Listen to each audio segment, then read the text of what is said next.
Buenos días, amigas, amigos, ya listos e instalados para una nueva edición de La Aventura de Conversar. Estamos en UCB Radio, en el 103.5 FM para nuestra querida región de Valparaíso. Estamos también con la señal online para todo el mundo, señal que usted ubica en el sitio ucbradio.cl. Estamos también en Spotify, también en YouTube. La Aventura de Conversar es transmitido desde el Radisson Blu Aqua de Concón, un lugar maravilloso que agradecemos la hospitalidad de este gran hotel.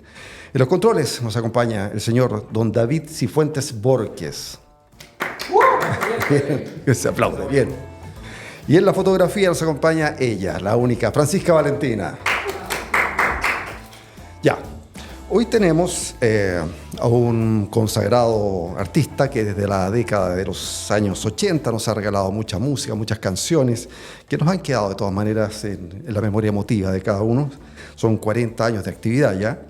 Con canciones que se escucharon mucho en las radios, canciones que él creó con su banda y también después en su etapa posterior como solista, cantante, compositor chileno, tecladista, guitarrista, figura emblemática en los movidos años 80. Entre sus principales hitos es que fue ganador también del Festival Internacional de Viña del Mar, nuestro Festival de Viña del Mar, esto en el año 1998.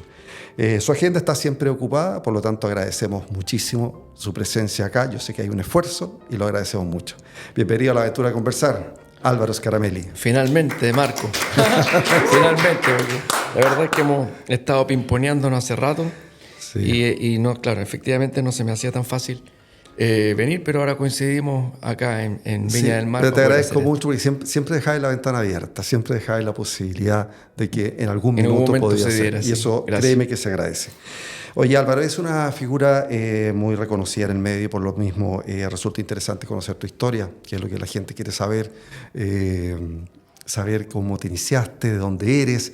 A ver, partamos por eso, del principio. Tú eres de Santiago, ¿no? De Santiago, del barrio Ñuñoa, principalmente. Ñuñoino. Ahí partimos.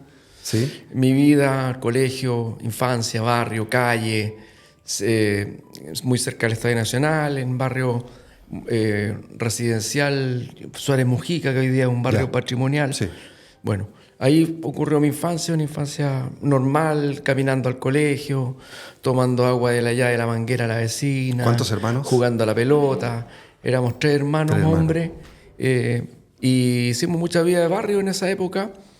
Y colegio hasta la etapa ya más adolescente, donde también con otros amigos del barrio, como Rodrigo Ari, que me está acompañando ahora, que era el guitarrista de Cinema, formamos una banda con el Lito Serené, que era el baterista de Valija Diplomática, después el baterista de Aleste, vivía a dos casas de mi casa. Todos ahí mismo. Entonces ahí se daba como una sinergia en los barrios de Ñuñoa y se formaron algunos grupos musicales y todo eso. Tu etapa de estudiante escolar, de chico, inquieto, tranquilo, pasivo. Muy inquieto. Por suerte en esa época no te obligaban al Ritalin y esas cosas. No, estaría el psicólogo. Los profesores nos bancaban, a pesar, bueno, con anotaciones y todas estas cosas, llamados los padres a poner el orden, pero ser inquieto en esa época era parte de lo cotidiano, no existía ese control que yo me tocó vivir como padre con mis hijos, sí, claro, de que a los hijos inquietos te los dopaban o querían doparlo. Así que viví una infancia con una cierta rebeldía a los estudios, pero aprendiendo también, recibiendo valores, respetando a los profesores, a la autoridad y todo lo demás. ¿Siempre tuviste interés por la música de chico? ¿No? No, yo tenía interés por la biología, la zoología, la aventura. Me encontré con la música a los 15 años como una opción de expresión a través de la guitarra. Más que nada como expresar mi mundo interior a través de canciones que yo podía componer. Me di cuenta que con 3 acordes podía hacer canciones y eso me gustó. Ahí nace el vínculo tuyo con la música. Sí, mi vínculo es principalmente como un instrumento de comunicación, de comunicarme y de descubrir que tenía o que había cosas que necesitaba expresar, que no las podía expresar a lo mejor de otra manera. Había una sensibilidad que estaba dentro de mí que no se expresaba de otra forma. Mira, ocupaste la música para tu forma de expresar. Sí. Partamos con Cinema. Los primeros pasos de Cinema, ¿cómo fueron? bueno, yo ya había salido del colegio y me había inscrito en una escuela de música que se llamaba el SEM, que era la primera escuela de música popular en Chile. Porque el resto o era el conservatorio o eran profesores particulares. Y el conservatorio era muy rígido, era muy de música clásica. Sí. Y Guillermo Rifo, que era un músico clásico, junto a otro, Pancho Larraín, quisieron armar un modelo de escuela, que era, en esa época, no sé si tú te acuerdas que había una película que se llama Fame, Sí. Fama, Sí, claro. que era como una serie. Sí. Bueno, era más o menos parecido a eso, porque tú llegabas ahí y ahí convergían todos los distintos tipos que querían ser músicos, Ya. con Sí, los claro. pelos Sí, punk, sí. detenidas y qué sé yo. Entonces convergíamos ahí, muchos de los que después fueron músicos conocidos en el ambiente, nos encontramos en esa escuela. Y de ahí se generaron los vínculos para armar grupos y qué sé yo, y entre esos salió Cinema. Cinema. Una curiosidad, ¿cómo surge el nombre Cinema? Uno de los integrantes era fanático de Yes, y hay una Yes, hay una canción canción. de Yes que se llama Cinema, Ya. y por ahí salió el nombre. Dentro de las canciones más reconocidas, podremos decir que Tom y Jerry y los Locos Rayados son como, Son como los dos grandes, más importantes. emblemáticos temas, ¿no? Sí, sí, casi todas las dos bandas en esa época lograron poner dos super hits en la radio, Ya. y el resto los seguidores conocen las otras canciones. Oye, contextualizando un poco, porque es interesante para que las nuevas generaciones conozcan de esto. Ustedes lanzan su primer disco como banda en el año 1986, ¿estoy en lo cierto? 85 lanzamos uno que es en directo, en vivo. Ya. Ese fue el primer cassette en esa época. Sí, de veras. Sí. ¿Y el 86, 86 ese álbum que lanzamos hacen en Buenos Aires? ¿O no? Grabamos en Buenos Aires Locos Rayados. Oye, pero a ver, explícanos un poquito. Grabar en Buenos Aires en esa época, donde estaba el rock latino muy potente, con una fuerza del rock en español. Sí, ojo. Es importante porque a veces la gente, la perspectiva cambia, ¿no? Estaba recién empezando el rock latino. Claro. Todavía no estaba fuerte. Estaba recién el verano del 86 empezaron a sonar Anitos Verdes, Virus. Empezaron a sonar algo de Charly García, venía sonando antes con GT también, Soda Stereo. tenemos Cuando nosotros fuimos a grabar el disco el año 86 a Buenos Aires, nosotros tuvimos un encuentro con los Soda Stereo que organizó el sello. Ya. Ellos iban a hacer una obra, su primera obra. Nos invitaron al Estadio Obra a ver el concierto. Y recién ahí nos preguntaron, bueno, ¿y en Chile está sonando? Sí, mira, está empezando a sonar una canción que se llama Nada Personal. Entonces, por lo tanto, el rock latino estaba recién el año 86 comenzando. Nosotros cuando partimos con los Locos Rayados, con Cinema, y que también partieron Los Prisioneros, qué sé yo, también coincidimos como astralmente, digamos, como que veníamos en barbecho. No es que cuando ustedes lleguen allá ya existía el rock latino. No tenía la fuerza. En Argentina estaba empezando y en Chile también. Todo esto empezó el año 85 como un fenómeno. Y el 86 empezó a explotar en Chile con mucha fuerza. Y ahí nos sumamos, y se sumaron bandas como Barato Raro, Aterrizaje Forzoso. Pancho Puelma venía sonando con Esperando Nacer, pero no estaba muy inserto dentro del concepto del rock latino, pero también fue parte. Del formó 86 parte. me parece esa canción. Claro. 86. Oye, otra cosa interesante, ¿cómo surge la estética de ustedes? Porque ustedes tenían el pelo largo, tenían muchos colores en su vestimenta, y está el tema de la jardinera también. Nosotros éramos el único grupo del rock latino, digamos, del rock chileno, perdón, que nos atrevimos a usar tenía y qué sé yo. El resto de los grupos en general, si tú te acuerdas de Prisioneros, eran todos más, como que en Chile siempre los grupos les ha costado un poco exteriorizar. Era como mal visto. Era mal visto para el ambiente artístico el ser lo que llamaban en esa época como ser un pintamono. Y los cinemas éramos como para ellos los pintamonos. ¿Por qué? Porque nos vestíamos con colores, con ropa, jardineras rayadas, corríamos en el escenario, hacíamos show, qué sé yo. Lo cual era muy del glam o del rock inglés o qué sé yo, ¿me entiendes? Pero parece que en Chile era una cosa media extraña. Entonces nosotros éramos como los diferentes dentro del movimiento chileno. Sí, algo parecido pasó también con QEP cuando se pusieron zapatillas de colores. QEP fue un experimento anterior. Anterior, del 84, 85, salieron ellos y fue un experimento anterior al rock latino. Sí. Ya. 1986 ustedes ya estaban con una popularidad importante. Empezó... Sí. empezamos en el 86. Claro, pero ustedes agarraron como una popularidad bastante inmediata. Sí. Y eso se traduce, me parece, que en el año 1987, cuando ustedes los invitaron al Festival Vamos de Viña. Viña. Sí, claro. es cierto. Y eso, claro, porque es bastante cercano, desde que ustedes empiezan a que después sean invitados al Festival de Viña. Sí, todo esto ocurrió porque el manager que nosotros teníamos, que era Jorge Maquena, que era un manager más avesado y conocido Muy en la reconocido farándula, en la época. porque había sido manager de Pollo Fuente, de Fernando Viero, etc. Y él, como tenía contacto, conocía a la gente, no me acuerdo bien cómo fue el contacto, pero nos invitaron a cantar a la fiesta de Televisión Nacional Interna, que es como para los empleados. Ya.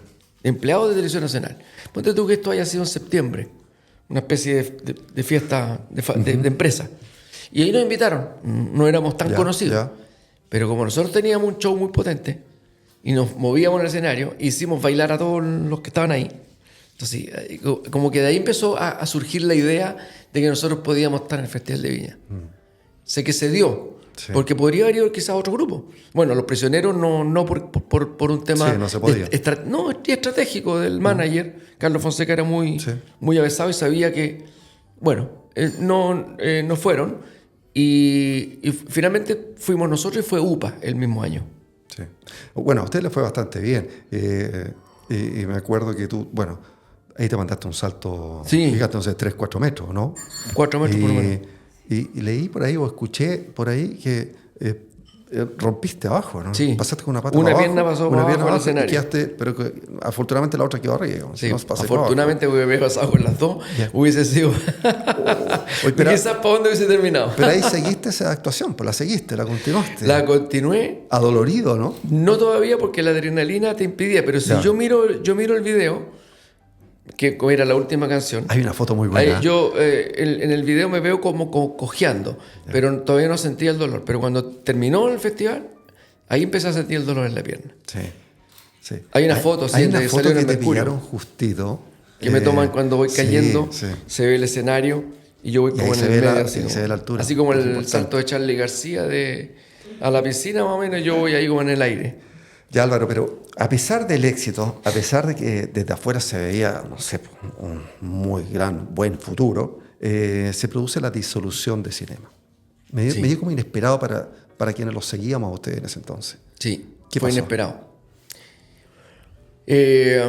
Mira, se juntaron 2 o 3 cosas que de pronto estábamos con un cierto desgaste interno. Había como una cierta fricción entre algunos de los integrantes, porque yo había adquirido mucho protagonismo dentro del grupo. Y cuando partimos éramos los 5 iguales. Pero no soy yo el que determino tener o no protagonismo. De hecho, era el frontman de la banda. Generalmente el frontman tiende a ser más protagonista que el resto. Pero eso no fue muy bien acogido por algunos integrantes de la banda. Y empezaban a ver los roces. Y por otro lado, Rodrigo Bari, que era muy talentoso, el guitarrista de Cinema, y aparte cantaba muy bien. Rodrigo Bari tenía mucho más actitudes y aptitudes como para haber sido el frontman o el líder de la banda, pero él no lo quería. De hecho, él nunca lo quiso. Pero algunos de la banda... ¿Él lo expresó? ¿Que él no sí, quería claro, hacer? sí. No. Bueno, está Rodrigo acá al lado, él lo puede corroborar. Sí. Él no lo quería. Pero algunos integrantes de la banda como que sentían que él tenía que ser el frontman. Entonces se generaron cierto. Entonces Jorge Maquena, el manager, nos propuso tomar un descanso. Como diciendo, fuimos al Festival de Viña, hicimos la gira de rigor, que se hace por todo Chile. Y Jorge Maquena dijo, mira, ¿por qué no? Se toman un descanso, generan unos proyectos individuales, como en esa época lo había hecho Durán. Había salido Arcadia y no sé qué otras cuestiones. Entonces, ¿por qué no hacemos un descanso? Hacen unos proyectos individuales y después nos volvemos a juntar. Y hicimos eso. Y yo saqué mi disco Mi Tiempo Interior, con el Déjenme y todo lo demás. Y los otros grupos, los otros integrantes también hicieron algunos proyectos. Pero la verdad es que a mí me fue tan bien como solista que no se dio nunca más la instancia, y después algunos de los integrantes se fueron a vivir fuera al extranjero, qué sé yo, entonces nunca más se volvió a dar la instancia de volver a armar Cinema, hasta el año 95, que yo con Rodrigo hicimos un experimento que le llamamos Cinema, Compusimos juntos un montón de canciones, hicimos, la más conocida en ese momento fue El Bodeguero, que salió en MTV y todas estas cuestiones. Pero ese fue el otro experimento cinemático que tuvimos, pero nunca más. Aprovechamos de saludar a Rodrigo Bari, que está aquí acompañándonos también. Eso, para que vean que no estoy mintiendo. Sí, sí, está cerquita, está mirando, está muy pendiente de lo que estás diciendo. Sí. Oye, a propósito de Déjenme, por esos días, 1987, aparece el tema Déjenme, ¿cierto? 87. Sí. Ya, con una letra, un poco tiene que ver con lo mismo que estás contando, una letra bastante sugerente, habla de un productor que te está matando, que eso es real, ¿no es cierto? ¿Cierto? Y que tu cerebro está a punto de estallar, ¿cierto? Cuéntanos de ese tema, que yo creo que es uno de los temas más representativos. A ver, cuando yo fui con Cinema al Festival de Viña tenía 21 años. Y cuando nosotros éramos Cinema, que ya veníamos de antes del Festival de Viña, nuestros conciertos se hacían en estadios. Sí. Acuérdate que veníamos saliendo, o sea, estábamos en una época de dictadura, pero veníamos saliendo de los toques de queda y todas esas cosas. Por lo tanto, había una avidez por parte de las generaciones. Porque eso fue un cambio importante, digamos, seguíamos en dictadura, pero se corta el toque de queda. Se corta el toque de queda. Y los jóvenes que habíamos estado encerrados en el toque de queda, nos topamos con la posibilidad de asistir a conciertos masivos de rock.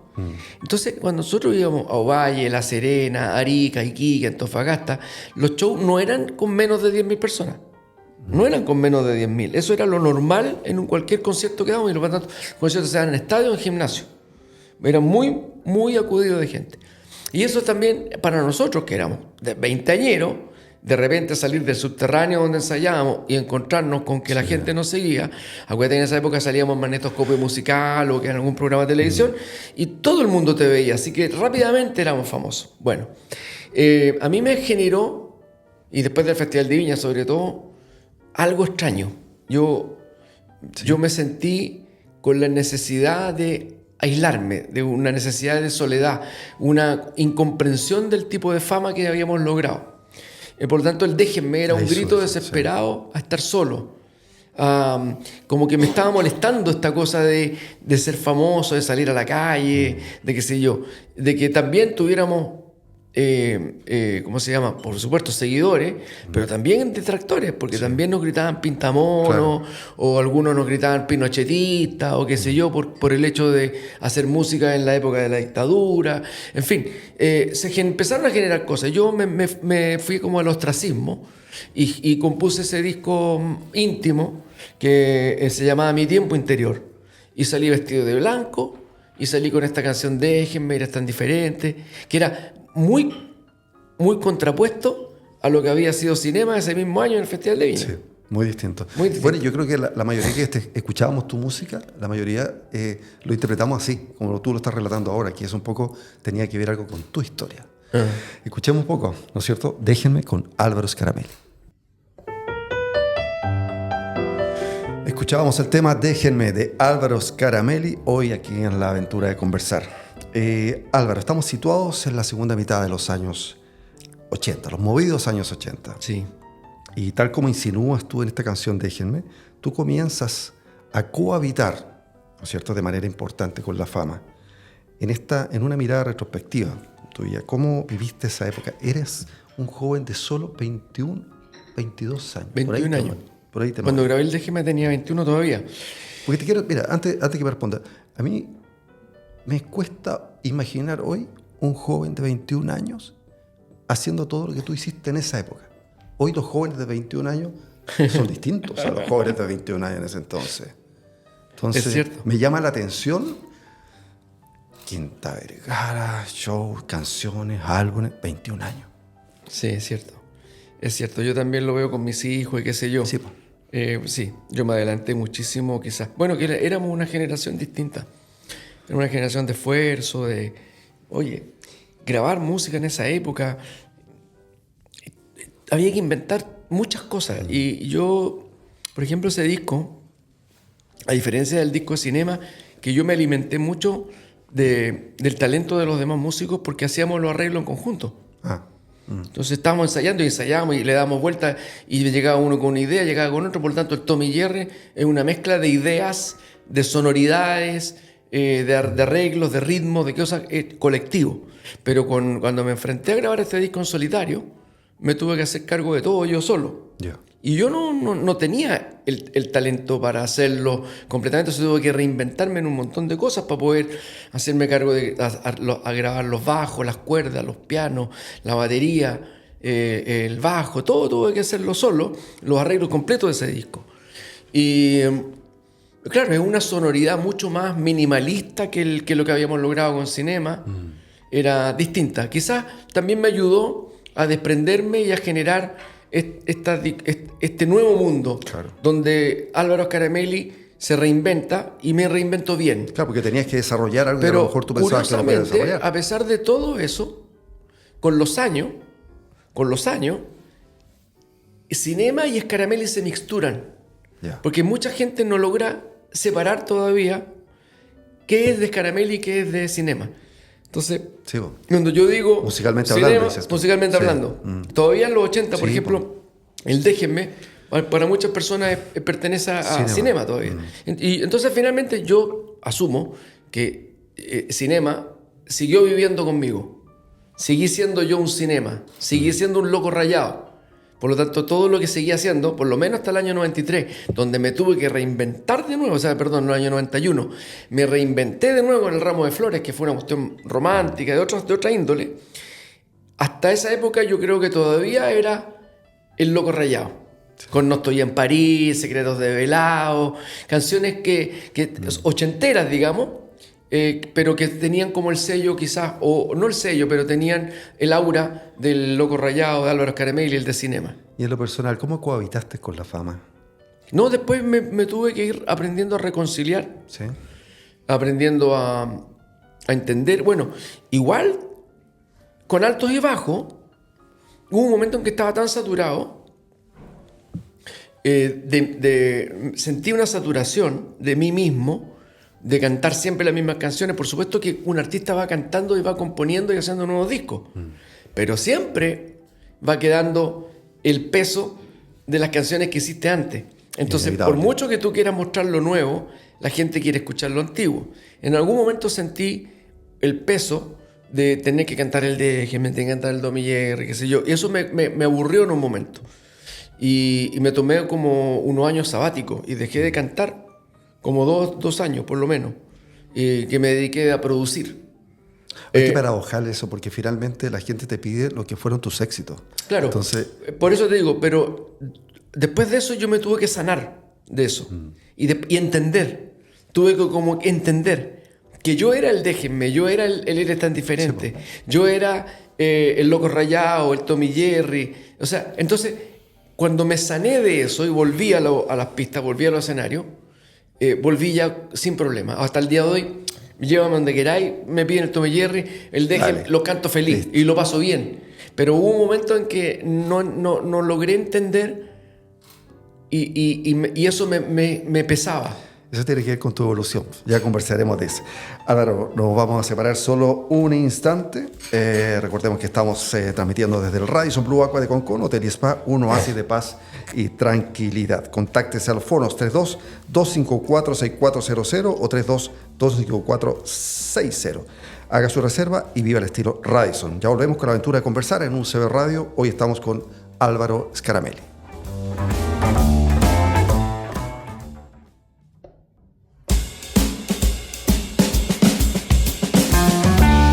De vuelta en la aventura de conversar desde el Radisson Blu Aqua de Concón. Haga su reserva y viva el estilo Radisson. Estamos en el 103.5 FM, en la señal online también, señal que usted ubica en el sitio ucbradio.cl. Estamos también en Spotify, también en YouTube. Síganos en Instagram, la aventura de conversar. Hoy nos aventuramos en una conversación con Álvaro Scaramelli. Álvaro, ¿cómo estás viviendo tus 40 años de actividad, de carrera, de actividad musical? Estoy entretenido. ¿Sí? Bueno, hace hartos años que estoy entretenido, pero cada vez más diría, lo pasamos bien. Nos reencontramos en los escenarios con Rodrigo Bari, que es el guitarrista de Cinema, y con Alejandro Miranda, el baterista de Cinema. Y hemos estado haciendo desde hace varios años muchos conciertos juntos. Cuando son con banda y nos acompañan mi hijo, uno de mis hijos, uno de los 5 hijos que tengo, me acompaña en el bajo. Y lo pasamos bien. Sobre todo también viajamos mucho con Rodrigo cuando hacemos formato dúo o trío. Sí. Mucha carretera, mucha conversa, mucho avión, mucho hotel, mucha espera. Así que hay harta conversa, arreglamos el mundo. Y lo que pasa es que tenemos como esa historia que nos acompaña. El escenario es significativo. Cuando tocamos, vemos cómo la gente disfruta, se acuerda, canta. Entonces nos llevamos el cariño a la gente. Entonces estamos pasándolo bien. ¿Extrañas en la televisión los estelares donde tú tuviste mucha presencia televisiva? Mucha. No sé, acordémonos, no sé, por Martes 13, Sábado Gigante. Sí, yo tuve mucha tele, mucha tele. ¿Extrañas ese espacio que ya no existe para nadie? Lo que extraño de la tele es que la tele te pone en vigencia. ¿Ya? Hoy día nosotros somos artistas de nicho. Hoy día, si tú te metes a mi red social, va a ver que estoy cantando hoy día en Viña, mañana en Mayarauco, después no sé a dónde. Me consta, Bob Álvaro, me costó un mundo por traerte para acá. Claro, sí. Entonces, claro, pero para ti te consta porque te metiste a mis redes y supiste dónde estaba. Pero la gente que no se mete en las redes, por tanto, que no está en este nicho, piensa que uno está en la casa. Porque no estás en la televisión, estás retirado. Exacto. Entonces, cuando tú me dices extraño la televisión, extraño el efecto que produce la televisión, pero no extraño la televisión. Pero ese efecto que hace que el bencinero no tenga que preguntarte, oiga, ¿y cuándo va a volver a cantar? Ese efecto se pierde cuando tú estás vigente en televisión. Pero habían estelares bonitos. Bueno, ahora si extraño escenarios como poder mostrar canciones, claro, porque eran lugares donde uno mostraba su single nuevo. De repente Martes 13 te prestaba el escenario para hacer una cuestión con una orquesta, qué sé yo. Sí. Hace falta, pero yo creo que a nuestra generación, no solo artistas, sino que a nuestra generación, porque cada vez que aparezco en televisión, tú ves los comentarios para abajo y dicen, deberían traer más a los artistas, deberían mostrarlos más, porque la gente, nosotros que crecimos con Martes 13, con Vía el Lunes, con Sábado Gigante, qué sé yo, crecimos con una cultura de ver... Festival de la UNE también. Ver artistas. Y ahora no hay. Entonces sí.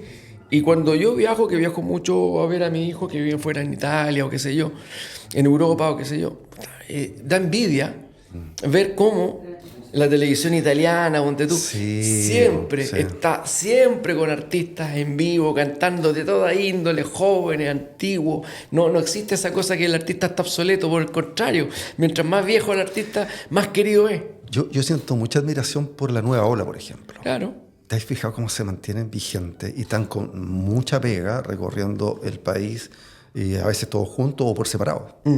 Yo creo que ahí hay una nostalgia muy bonita que la gente agradece. Y cómo las nuevas generaciones se van enterando de eso. Eso está bonito. Yo siempre dije, porque yo fui muy amigo del Peter Rock. Gran valor Peter Rock, que también tuve la posibilidad de conocerlo. Yo con el Peter compartí mucho escenario, hicimos muchas cosas juntos. Nos coincidimos en muchos lugares. No es que cantáramos juntos, sino que coincidíamos mucho, ¿no? Y yo siempre vi que la nueva ola siempre tenía trabajo. Siempre estaban trabajando, siempre. Sí, entonces yo desde muchos años que vengo diciendo, a mí nunca me va a faltar el trabajo. Nunca. Porque lo miráis a ellos. Nunca, porque yo represento una época y siempre voy a estar vigente para una época. Y a medida que voy envejeciendo, y eso que todavía no llego. Por primera vez, ahora cuando fui a renovar el carnet de identidad, me dijeron, señor, ¿usted tomó hora? Le dije, no. Entonces no puede. ¿Qué edad tiene usted?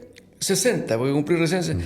Puede hacer la cola de tercera edad. Fantástico, le dije yo. Maravilloso. Entonces, partí a hacer entonces, yo recién estoy entrando en un target donde se viene mucho trabajo. Sí. Porque las municipalidades, las cajas de compensación empiezan a hacer giras y un montón de cuestiones para la tercera edad. Así que yo siempre supe que si me mantenía bien, físicamente bien y con buena salud, la pega nunca me va a faltar. Claro, y has mantenido tu rol de músico, porque de repente hay algunos que van buscando otros caminos, no sé, pues presentadores o cualquier cosa. Sí, digamos, yo con la música ahí sigo al pie del cañón. Álvaro, acerquémonos a tu etapa de solista y como en el escenario eres hombre de salto, saltemos entonces a 1998. 98. vuelves al Festival de Viña, pero ahora a la competencia internacional y ganas el festival con una balada muy del estilo de las power ballads del rock, encuentro yo. El tema Soy tal cual soy, un tema con una letra muy sensible.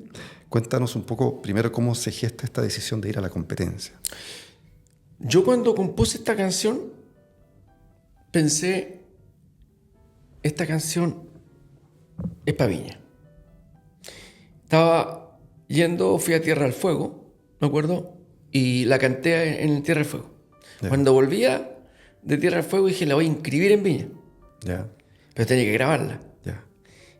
¿Pero le teníais fe desde el principio? Me fui a grabar al estudio de grabación. Yeah. Un estudio que tenía Rodrigo Bari.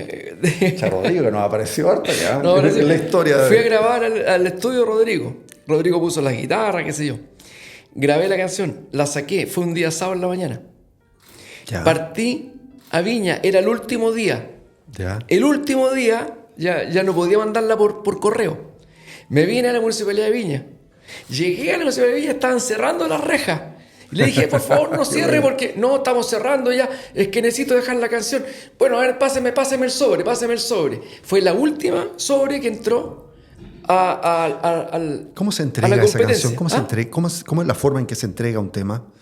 Habían dos posibilidades. O las venías a dejar presencialmente, en un cassette en esa época, ¿sí? O en un CD, no me acuerdo. La dejabas presencialmente o la mandabas por correo. Ya. Y en un sobre, con la letra, con con todo eso. Y fue la última canción que entró. Y yo sabía que iba a quedar.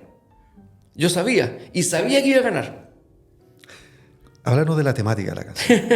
Pero no te puedo decir, suena soberbia, pero sí. Ahora, siempre está la incertidumbre. Tú le tienes fe a las cosas. Siempre está la incertidumbre. Pero yo tenía esa sensación adentro de mí. ¿Y la temática de la canción? No, la temática ya tiene que ver también es muy... Con casi todas mis canciones son autobiográficas. Sí, sí. Y el Soy tal cual soy tenía que ver con una cosa existencial que yo venía experimentando, trabajando desde un lado más espiritual, que yo siempre he estado metido en la onda espiritual en paralelo con la música. Uh-huh. Y el Soy tal cual soy es un grito de adentro donde digo que yo soy el mismo de siempre, a pesar de que mi cuerpo pueda cambiar, a pesar de que incluso pueda cambiar mi manera de pensar. Hay algo que permanece intacto, que es la esencia de uno. Y ese es el soy, tal cual soy. Y siempre fui, aunque hayan cambiado las cosas. Ese es como el testimonio que canta esa canción, al cual uno se puede aferrar, porque puede ser que cambien muchas cosas en tu vida, que envejezca y todo, pero sigue siendo el mismo. Bonito relato. Escuchemos Álvaro Scaramelli con Soy tal cual soy. Notable tema de Álvaro Scaramelli, con el cual ganó el Festival de la Canción de Viña del Mar, nuestro festival. Soy tal cual soy. Me comentabas que esta canción nos fue a dar a Italia también. Lo que pasa es que justo ese año me tuve la gran suerte de que hubo un convenio entre Megavisión y el Festival de San Remo. Entonces la canción ganadora de Viña iba a cantar a San Remo y la canción ganadora de San Remo venía a cantar a Viña. Así que fui a cantar a San Remo, terminé el festival, a los poquitos semanas partí a San Remo, Italia, y canté esta canción. Maravilloso la experiencia de haberla cantado allá en un escenario que tú sabes que es muy complejo, muy difícil para poder mostrarse, pero me queda como la anécdota, digamos. Está bonito eso. Muy lindo. Aprovechamos de mandar un saludo a mi primo Oscar Lolo Peña, al Lolo Peña, con el cual tú grabaste con Stefano Di. Hace poquito hicimos un experimento con un italiano, él me hizo el contacto. Sí, bueno, con el Lolo siempre estamos hablando, pimponeándonos por distintas cosas que puedan. Él dice que siempre escucha el programa. Él dice que siempre escucha este programa. Entonces, Lolito, abrazo. Álvaro, eres un hombre creador de muchas canciones. ¿Cómo es tu proceso creativo? ¿Cómo surge? ¿Tienes alguna estrategia? No, yo antiguamente estaba siempre componiendo. Ya. Antiguamente, así como en primeras etapas. De hecho, llegué a grabar casi un disco por año en los años 80. Grabé el 85, 86, 87, 88, 89. El 90 paré, grabé el 91, 93, 95. Entonces, había una etapa en que yo componía todo el tiempo. Después vino esta etapa en que ya no se hacían discos y se empezaron a sacar singles, que fue la etapa del streaming. Sí. ¿Ok? Por lo tanto, los artistas empezamos a grabar singles. Empecé a grabar y grababa un single de vez en cuando, qué sé yo. Dejé de componer.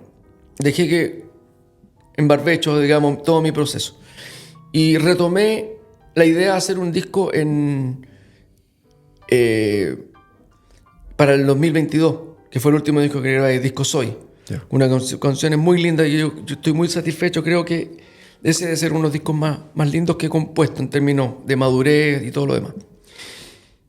Entonces ahí experimenté algo nuevo, que es una nueva etapa creativa, que tú me estás preguntando cómo es mi proceso creativo. Sí. Hoy día dejo pasar el tiempo. Acumulo. Entonces cuando digo ya voy a componer, es como que se viene todo encima. Y se queda es como que libero el canal, y una vez que se libera el canal, me siento en el piano y empiezan a fluir letras, melodía, ritmo. Es como que se abre un canal. Y un canal que venía como con mucha agua, como una represa, como que se abre la represa y empieza a fluir. Desde la ignorancia, ¿qué va primero, la música o la letra? A veces las dos cosas en conjunto. A veces la música es muy entretenida, vino la letra, pero la letra no te convence y empiezas a darle vuelta en tu cabeza y empiezan a aparecer otras letras, pero ya tienes la música. A veces es absolutamente instantáneo. Hay canciones que surgen en 2-3 minutos, ya está lista. Viene con letra y con música, todo junto. Ahí es cuando está la inspiración, pero prendidísima. Por eso, entonces lo importante es que cuando llega ese momento en que te sientas, ojalá que fluyan las cosas, que empiecen a fluir. Porque ahora que yo no me doy permiso para componer, para que se acumule, por eso es como una represa. Okay. No me siento a componer para que se acumule el proceso. En tu discografía no veo covers. ¿No hay covers o hay algunos pocos por ahí? La única vez que hice cover... ¿No te atrae? No siento que no lo necesito. Ya. La única vez que hice cover, tengo un disco de covers. Ya. Es un disco de cover, pero no los canto en vivo. Pero fue en pandemia. Me entretuve mucho. Lo pasé bien. Porque yo siempre necesité recurrir a un estudio de grabación para que el técnico de grabación pudiera grabar mis pianos, la guitarra, lo que sube, la voz, todo, mezclara y todo. Y cuando en pandemia dije, voy a aprender a hacer esto yo solo. Voy a grabar un disco solo. Y grabé un disco de puras canciones de los años 70, de músicos ingleses, en versión en español. Y le hice versión en español a canciones de Elton John, de Queen, en fin, montones de artistas. Es que los ingleses son maestros. Y se llama lo subí a Spotify, se llama Canciones en mi lengua. O no, algo así, ya ni me acuerdo cómo se llama el disco. Yeah. Pero está ahí y mucha gente... Está en Spotify. Y lo pueden escuchar. Por ejemplo, canciones de David Bowie, Starman o Life on Mars, qué sé yo, que quedaron muy, muy entretenidas.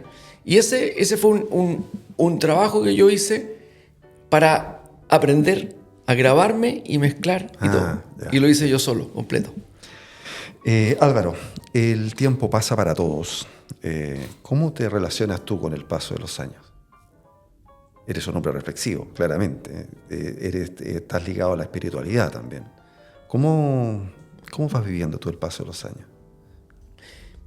No sé, buena pregunta. ¿No No. Hay distintas voces que tenemos dentro. Sí. Hay una voz de repente que te dice, puta, que estoy viejo, que aquí, que allá, te miráis el pelo, qué sé yo, te dan ganas de ser más joven. Hay una voz que está todo el tiempo como en eso. Pero hay otras voces que dicen, estoy todavía joven, tengo ganas, y como que no ve eso otro, y es la que te impulsa a seguir haciendo cosas. Porque todavía tengo ganas de hacer muchas cosas. Y salimos a tocar, y nos subimos al escenario, y me siento absolutamente vital. Por lo tanto, ahí esa otra voz está anulada. Pero coexisten dentro de nosotros distintas maneras de vernos. Pero creo que va ganando la voz del entusiasmo. Yo creo que puede ser que en algún momento a algunas personas les termine ganando la otra voz. Y se sientan a lo mejor excluidos, qué sé yo. Pero por ahora yo siento que la voz del entusiasmo está totalmente vigente. Sí. ¿Tú eres cercano a la espiritualidad? Mucho. Sí. ¿Cómo ¿Y cómo es ese proceso dentro de tu evolución? Porque el Álvaro Scaramelli de hoy no es el mismo de hace 40 años atrás. Entonces, ¿cómo vives esa espiritualidad y esa evolución tuya? Yo hice un trabajo muy intenso, muy intenso. En la primera etapa de mi vida, entre los 20, los 30, entre los 30 y los 40. Yeah. De cambios profundos, de enfrentarme a mis sombras, aprender a controlar mi mente. O sea, por ejemplo, yo no me doy permiso para tener pensamientos inútiles o negativos, o autodestructivos o ofensivos hacia otras personas. O sea, si surge algún tipo de pensamiento, yo sé cómo cortarlo y no darle permiso para que eso se sostenga, digamos. Entonces, por lo tanto, lo que está en mi cabeza siempre tiene que ser creativo, positivo, en fin, constructivo. Y eso es algo que... ¿Eso lo aprendiste solo o buscaste alguna ayuda? Yo creo que hay una mezcla de cosas, pero la gran mayoría de las cosas las aprendí solo. Yo escribí 3 libros también. En el año 97, 98, 99 escribí El arte de sanarse uno mismo. Después escribí las enseñanzas de Jesús místico y la evolución de la conciencia. Esos 3 libros se vendieron muy bien en esa época. Fue una época muy bonita por el autodescubrimiento. Entonces yo alcancé por ejemplo, cuando tú me preguntaste si estaba estresado cuando partimos, yo te dije, yo hace mucho tiempo que no me estreso. Y es porque aprendí a no estresarme. Porque aprendí que el estrés es un malentendido respecto a la vida nomás. Pero, por lo tanto, la parte espiritual yo la vivo en el día a día, en lo cotidiano. O sea, soy una persona que cree en que hay un orden en la vida. No hay un caos, hay un orden. Por lo tanto, las cosas son sincrónicas, no son casuales. Yeah. Entonces, yo vivo en ese orden. Por lo tanto, al vivir en ese orden conscientemente, tengo una perspectiva de la vida quizás más saludable. Me permite estar más consciente y reconciliado con todo lo que pasa, aceptándolo incluso lo que pasa. El Álvaro Scaramelli de hoy, cuando recuerdo a ese Álvaro Scaramelli inquieto del colegio, avesado también, atrevido también, audaz, ¿cómo ves a ese niño? ¿Le darías algún consejo a ese niño, sabiendo tú todo lo que ya como viene para adelante la vida? Bueno, ya se los di, ya. Dentro del trabajo interno que uno realiza en algún momento es reconciliar o sanar al joven, al niño. Porque si yo te pudiera hablar, claro, yo era un niño atormentado. Yeah. Yo fui un niño atormentado. Sé que lo fui, pero como lo sané, no lo tengo, ese niño atormentado no está conmigo. Yeah. Ya lo sané hace mucho tiempo. Entonces, tengo el recuerdo de que fui atormentado, pero ese tormento no me afecta emocionalmente hoy día. Justamente porque quizás hablé con él, sí, o en su momento, o con el joven. Pero quizás, o sea, también entiendo que si no hubiese sido atormentado, si no hubiese tenido ese ímpetu, esa cosa como le dicen, que me acuerdo perfectamente que cuando me estaba graduando en el colegio, el cura, que era un cura norteamericano, me dice a mí que yo era muy vehemente. Me dice, dentro de mis características, tu vehemencia. Y efectivamente, yo era muy vehemente, y lo fui con el grupo Cinema, y mis compañeros lo saben. O sea, fui un hincha pelota, como quien dice. ¿Ah? Pero si yo no hubiese sido así, si no hubiese tenido ese tormento, y si no hubiese pasado lo que pasé, quizás no hubiese compuesto o no hubiese desarrollado todo lo que desarrollé. Entonces, yo estoy absolutamente reconciliado con todas las facetas que he tenido en mi vida. Mira, ese niño, cuando decide después dedicarse, o ese joven cuando después decide dedicarse a la música, ¿tuvo apoyo en la familia para dedicarse a la música? La verdad es que nunca me pusieron inconveniente. Ya. Por supuesto que hubo susto, pero que esto de haber sido el hijo segundo, no el primero, porque mi hermano mayor le pusieron todas las trabas, quizás. Ya. Pero con el segundo como que se relajan. Sí. Entonces eso jugó a mi favor. Yeah. Entonces yo salí del colegio y pude entrar a la escuela de música. Por supuesto que nadie apostaba a que yo me iba a dedicar. En algún momento me iba a retirar, en algún momento iba a... Pero como la fama o el cinema tuvimos fama muy rápido, Y a los 21 años estaba en el Festival de Viña, como que mi familia se entregó a esa realidad de que yo era músico. Pero también con los años yo sentí la necesidad de no haber estudiado una carrera, ponte tú. Sentí como ese vacío. Así que me propuse y estudié administración, entre medio, hice varios cursos y diplomados en la Universidad Católica, qué sé yo, y aprendí un montón de cosas que tenía que haber aprendido antes. En ese entonces, ¿dónde encontraste un lugar para estudiar música? En ese momento, en la escuela que había formado Guillermo Rifo, que se llamaba el CEMP, que te comenté hace un rato. Sí. Ahí estudiamos música, los que queríamos hacer música popular. O sea, ¿te apareció ese lugar? Ahora, yo igual había estudiado antes en el colegio. En paralelo con profesores particulares, yo había aprendido lo que es la teoría, la armonía, leer la clave americana, que es el lenguaje que usamos los músicos populares. Entonces yo ya tenía como un bagaje. Álvaro, ¿cuál es tu espacio prodigioso, ese lugar donde eres pleno, donde eres feliz? ¿Tienes un lugar físico o mental? No, físico no. No. Quizás antes. Yeah. Quizás antes tú te podría decir que el campo, qué sé yo, pero ya no, porque en cualquier parte puedo lograrlo.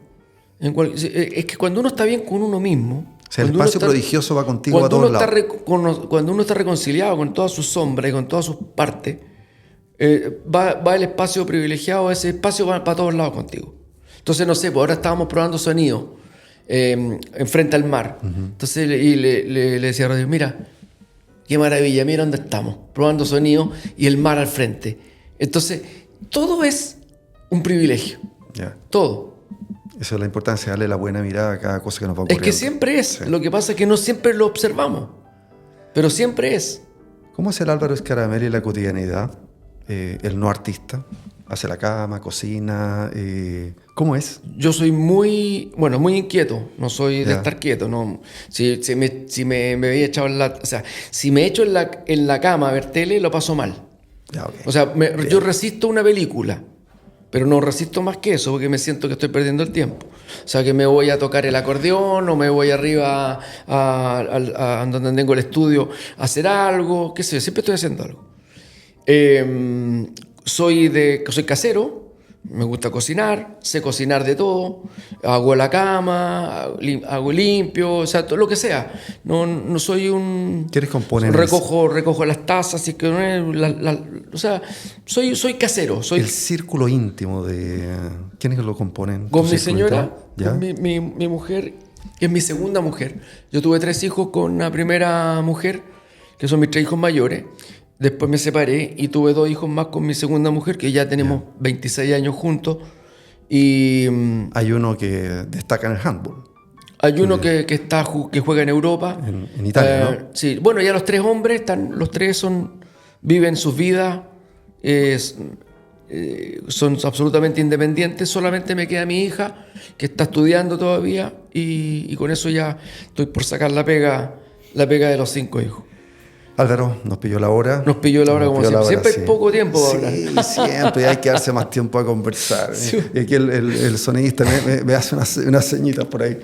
Oye, te quiero expresar mi gratitud por tu visita, por tu esfuerzo, gracias por tu relato, interesante relato. Espero que hayas disfrutado esta aventura de conversar. Nosotros, con toda certeza, sí. Por supuesto. Queremos que recibas un presente. Ahí te lo va a hacer entrega Francisca. Muy bien, muchas gracias. Y necesitamos que lo abras porque que lo saques. Claramente es una botella, pero muéstrala porque es de una fotografía. ¿eh? Es un vino de don Elías Figueroa, que se llama Orgullo Porteño y está firmado por él mismo. Mira. Así que es sí, pues ahí está la firma. Así es. Un caballero Elías. Caballero. Por supuesto que con mucho cariño se le recuerda a don Elías. ¿¿Algunas palabras de despedida, Álvaro? Bueno, nada, pues, la aventura de conversar, la aventura de vivir. La vida es una aventura. Sí. Y ojalá todos tengan la posibilidad y la capacidad de darse cuenta de que lo único que echa a perder la aventura es la manera de mirar la vida. Y la manera de mirar la vida es algo que tú puedes cambiar. Así que hay que hacer un esfuerzo por vigilar cómo estoy mirando la vida, porque si la estoy mirando desde una perspectiva equivocada, no la paso bien y no se vive la aventura. Bien. Amigas, amigos, los dejamos invitados para el próximo sábado a la misma hora, 11 de la mañana, por una nueva aventura de conversar desde el maravilloso Radio Sombruacua de Concón, un oasis de paz y tranquilidad. Somos UCB Radio, somos radio, el medio más creíble y querible. Estamos en el 103.5 FM, también online, ucbradio.cl, también en Spotify, también por YouTube. Síganos en Instagram, La Aventura de Conversar. Gracias, David Cifuente, por los controles, por tu talento. Gracias, Francisca Valentina, por el arte de la fotografía. Álvaro Scaramelli dice en su canción Ramo de Flores, dice: y perdona si te mando solo un ramo, pero es un ramo especial, es un ramo de amores. Con este notable tema de 1991 nos despedimos. Que tengan un bonito fin de semana. Un abrazo. Gracias, un abrazo grande. Gracias, Álvaro.